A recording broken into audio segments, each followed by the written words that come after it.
السلام علیکم ورحمۃ اللہ وبرکاتہ۔ صحیح بخاری شریف جلد نمبر 1، قرآن اور رمضان۔ موضوع حدیث نمبر 6، جبرائیل امین رمضان کی ہر رات اللہ آپ صلی اللہ علیہ وسلم سے جبرائیل امین ہر رات آپ نبی کریم صلی اللہ علیہ وسلم سے ملتے اور آپ صلی اللہ علیہ وسلم کے ساتھ قرآن مجید کا دورہ کرتے ہیں۔ رمضان کی ہر رات میں جبرائیل علیہ السلام نبی پاک صلی اللہ علیہ وسلم سے ملاقات کرتے اور قرآن کا دورہ کرتے۔ حدیث اردو ترجمہ۔ عبدان، عبداللہ، یونس، زہری، بشر بن محمد، عبداللہ، یونس اور معمر، زہری، عبید اللہ بن عبداللہ سے مروی ہے کہ حضرت عبداللہ بن عباس رضی اللہ تعالیٰ عنہما نے فرمایا، رسول اللہ صلی اللہ علیہ وسلم تمام لوگوں میں سے سب سے بڑھ کر سخی تھے، اور رمضان میں جب حضرت جبرائیل سے ملاقات ہوتی تو آپ صلی اللہ علیہ وسلم کی سخاوت مزید بڑھ جاتی۔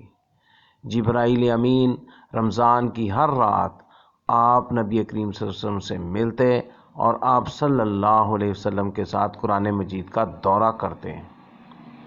بس رسول اللہ صلی اللہ علیہ وسلم احسان کرنے میں تیز ہوا سے بھی بڑھ کر سخی تھے۔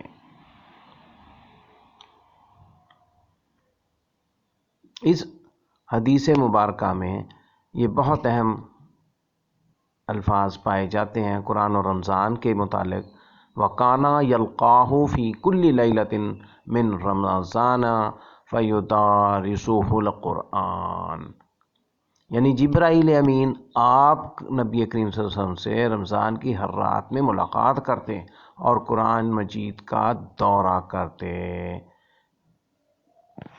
حدثنا عبدان قال أخبرنا عبد الله قال أخبرنا يونس عن الزهري وحدثنا بشر بن محمد قال أخبرنا عبد الله قال أخبرنا يونس ومعمر عن الزهري نحوه قال أخبرني عبيد الله ابن عبد الله عن ابن عباس قال كان رسول الله صلى الله عليه وسلم أجود الناس، وكان أجود ما يكون في رمضان حين يلقاه جبريل، وكان يلقاه في كل ليلة من رمضان فيدارسه القرآن، فلرسول الله صلى الله عليه وسلم أجود بالخير من الريح المرسلة۔